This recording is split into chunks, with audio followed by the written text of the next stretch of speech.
WhatsApp குழுக்களில் வரும் தகவல்கள் மீதான நம்பிக்கை குறித்து எமது செய்தியாளர் ரமேஷ் எழுப்பிய கேள்விகளுக்கு சென்னை பகுதி மக்கள் தெரிவித்த கருத்துக்களை இப்போது பார்ப்போம். இப்போ நீங்க ஒரு மெசேஜை நம்பி ஃபார்வர்ட் பண்ணி அது யாருக்காவது இல்ல இது பொய்யான மெசேஜ் அப்படின்னு யாராவது சொல்லியிருக்காங்களா? அது சொல்லியிருக்காங்க. என்ன நடந்தது? என்னன்னா இப்போ லேப்டாப் ஸ்கீம்னு இருக்கு. அதை அமுச்சு விட்டா ஒரு 10,000 ஸ்டூடெண்ட்டுக்கு இது அப்ளை பண்ணால் லேப்டாப் கிடைக்கும் அப்படின்னு சொல்லியிருக்காங்க. சரி, நானும் அப்ளை பண்ணியிருக்கேன். இது ஒரு தடவை கிடையாது, 2-3 தடவை பண்ணியிருக்கேன். ஆனால் அது கிடைச்சதெல்லாம் இல்லை.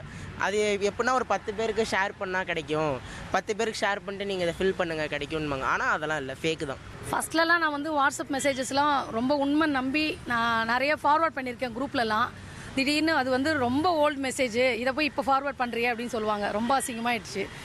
அதுக்கப்புறம் இது ஃபேக் மெசேஜ், எதுவுமே பார்க்காம அப்படியே அனுப்பிடுவான்னு சொல்லுவாங்க. அதுவும் நான் மனசு கஷ்டப்பட்டிருக்கேன். பிராண்டட் ஷூ கம்பெனிஸ் அந்த மாதிரிலாம் இருக்கும்.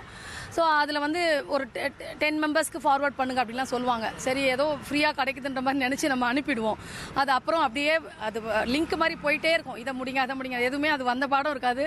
நம்ம அனுப்புனவங்க நம்மளை வேற அல்பத்தனமாக நினச்சிருவாங்களேன்னு அது ஒரு மனசு கஷ்டமாக இருக்கும்.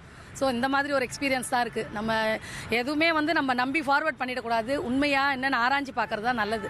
ஃப்ரெண்ட்ஸுக்கெலாம் செட் பண்ணால் அதெல்லாம் பார்ப்பேன். மற்றபடி இந்த ஃபேக் நியூஸு அதெல்லாம் பார்க்க மாட்டேன். இந்த ஆன்லைனில் லோனு, இப்போ எஜுகேஷன் லோன்லாம் தருவாங்க, அதெல்லாம் நம்பி எதுவும் போட்டுற மாட்டேன். யாருக்கும் ஷேரும் பண்ண மாட்டேன். அது பார்த்தோன்னே ஃப்ராடு அப்படின்னு கண்டுபிடிச்சிடும். இப்போ நம்ம இன்ஸ்டாவில் ஒன்று பார்த்துட்ருக்கோம். இப்போ வாட்ஸ்அப்லேருந்து நிறையா அந்த இப்போ ட்ரெஸ்ஸு ஷூஸ்லாம் ஆஃபரில் விடுவானுங்க.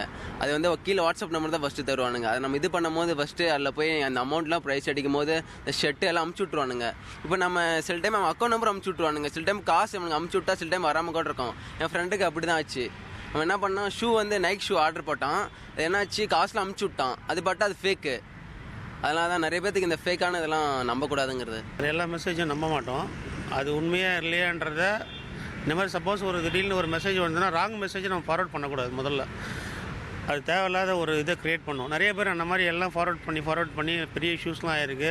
உங்களுக்கு ஏற்படுத்தின பெரிய தாக்கம் அப்படின்னா என்ன? ஒரு நீங்கள் மெசேஜ் இதை நம்பி அப்படி ஏமாந்ததும் தாக்கம் இருக்கா?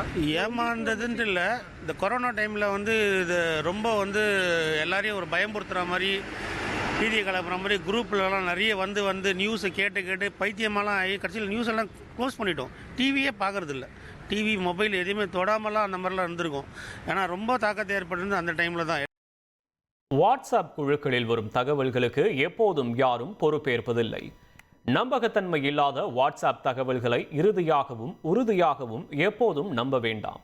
அது தொடர்பான விழிப்புணர்வை ஏற்படுத்த எழுப்பப்பட்ட கேள்விகளுக்கு சென்னை மக்கள் தெரிவித்த கருத்துக்களை பார்த்தோம். இனி செல்லும் இடமெல்லாம் செய்தி. தந்தை டிவியின் வாட்ஸ்அப் சேனலை ஃபாலோ பண்ணினா செல்ல இருக்கும் இடமெல்லாம் செய்தி. இதோ QR கோட், இப்பவே ஸ்கேன் பண்ணுங்க, ஃபாலோ பண்ணுங்க.